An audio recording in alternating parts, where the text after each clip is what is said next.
Hello বন্ধুরা, আজকে তো সঞ্জম। তো আমার বাড়িতে আমি পূজা করি না, কিন্তু আমরা তো গাড়ির দোকানেরইও, তার লেগে আমরা নিরামিষ খাই, সঞ্জম করি। পরের দিন তো পূজা, কালকে বিষ্ণু পূজা, অঞ্জলি লমু, তার লেগে সবই অঞ্জলি লইব। তার লেগে তো আজকে নিরামিষ রান্না, ওই যে নিরামিষের বাজার অনেক কিছু আনছে, এদের কিছু বাদ নাই, আনা হয়েছে। এই যে সবজি ডেমি কাটা নিছি, এদিকে ভাজি কাটছে, এদিকে ডাল হয়েছে, মুগ ডাল, এদিকে ডাটা ডুয়া সব যা যা সবজি লাগে নিরামিষে সব আনছে। তো আমি সব কিছু খাইতে রেডি কইরা বসাই নিছি।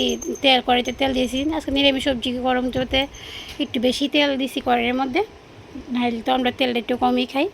তো প্রথমে তেল কড়াই গরম হয়েছে, পরে তেলটা দিয়ে দিছি। তো দিয়ে দিতেছি তেজপাতা, দিয়ে দেবো ফোড়ন হিসাবে পাঁচফোড়ন দিয়ে হইলে দিয়ে দেবো সবজিটা। তবে জিরা ধনিয়া আমি দিতাম না, কম মশলাই রান্না, তেলটা তবু বেশি দিয়ে দিছি, নাহলে সবজিটা ভালো হইতো না। দিছি সবজিটা,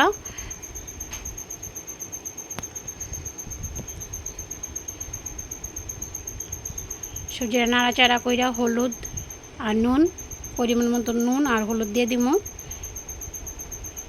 দিয়ে ঢেকে দিব। কাঁচা লঙ্কা ছিঁড়া দিব, কাঁচা লঙ্কা দিব, আর হালকা একটু চিনি দিব। আর আমরা তো একটু ঝালটা বেশি খাই নিরামিষ সবজি হলো, কাঁচা লঙ্কাটা একটু বেশি দিব। আদা ধনিয়া পাতাটা দিব। দেখো কীভাবে আমি রান্নাটা করছি, খুবই ভালো হইব। জিরা ধনিয়া দিলে খালি টেস্ট হয় না, এভাবে রান্না করলেও ভালো লাগে।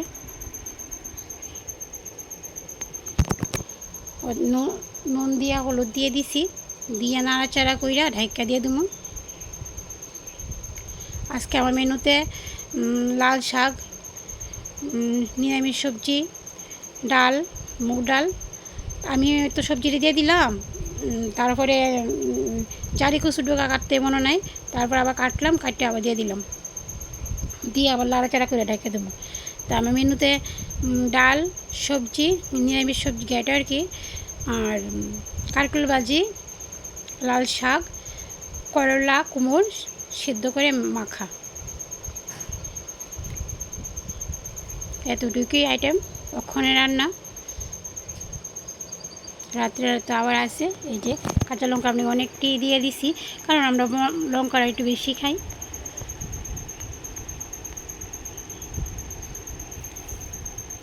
বন্ধুরা, ঘরটা অনেকই অন্ধকার থাকে, এত আলো না, তো এটার মধ্যেই রান্না করতে লাগে। আমরা তো ঘর দুয়ার কাজ চলছে, তোমরা জানোই সবে, যে আমি ব্লগ দেবো তো সবই জানো। তো এই করে রান্নাবাড়ি থাকা চলছে। তো আমি ভালো করে ঢাকনা লাগতেছে না, এত সবজি, তার লেগে যায় কড়াই থালটা একটু ইয়ে করে দিলাম। আর সবজিটা মজ্জা কতটুকু হয়ে আছে গা, হ্যাঁ প্রথমে তো লাগেই না, এরপরে এমন হয়েছে, দেখো কই মাছ একদম, এটা আরও কই মাছ দেবো গা, এক ঢাকায় এতটুকু হয়ে আছে গা। দিয়ে দিচ্ছি আদা কুচে, আদা মিক্সচার করছি না আজকে, আমার মিক্সচার শকরা, তার লেগে আমি মিক্সচারটা কুড়িয়ে দিয়ে দিছি আদাটা। ধনিয়া পাতা কুচে রাখছি, ধনিয়া পাতাটা দিয়ে দিব, দিয়া অল্প একটু সময় রেখে নামাইলাম। এইভাবে সবজি রান্না করে দেখো খুবই ভালো লাগে। রুটির সঙ্গে, ভাতের সঙ্গে, যার লগে খাইব সব কিছুলেই ভালো লাগে। ধনিয়া পাতা দিয়ে দিচ্ছি আমি, তখন ঢাইকা দেবো একটু, ঢাইকা তাই 5-7 মিনিট পরে আমি নামাই নেব। সবজিটা খুব ভালো সিদ্ধ হয়েছে, এক ঢাকাতেই সিদ্ধ হয়েছে। তারপরে আমি নামাই নিছি, নামাই সেটা আমি আবার কড়াইতে তেল দেওয়া, তেল গরম হয়েছে, আবার পাঁচফোড়ন দিয়ে দিছি এই শাকটা রান্নার লেগে। তো আমি শাকটার মধ্যে কাঁচা লঙ্কা সব আগে দিয়ে দিছি, শাকের মধ্যে লবণ দিয়ে দিছিলাম, একটু হলুদ দিয়ে গলি,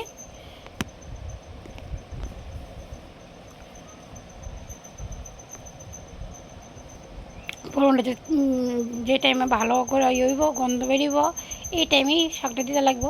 শাকটার মধ্যে আমি নুন ভালো করে মাইখা রাখছি, তার লাগে একটু নরম নরম হয়ে আসছে গা, ওখানে নাড়াচাড়া দিয়ে একটু হলুদ দিয়া রেখে দেব।